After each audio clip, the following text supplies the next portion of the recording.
Today I'm doing an overview of the Go Plus 1800 watt generator next to the Win 2350 and the Pulsar 4000.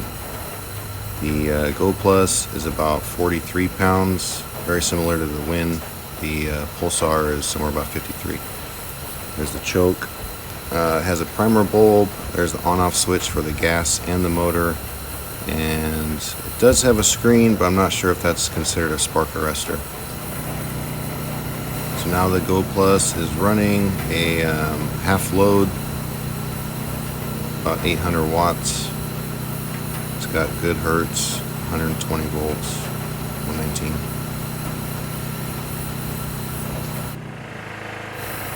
So this is still at half load, 800 watts. You can see it's about 70 decibels.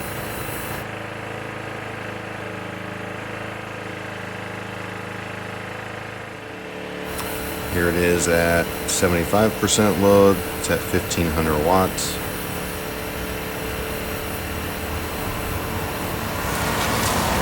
.76 decibels.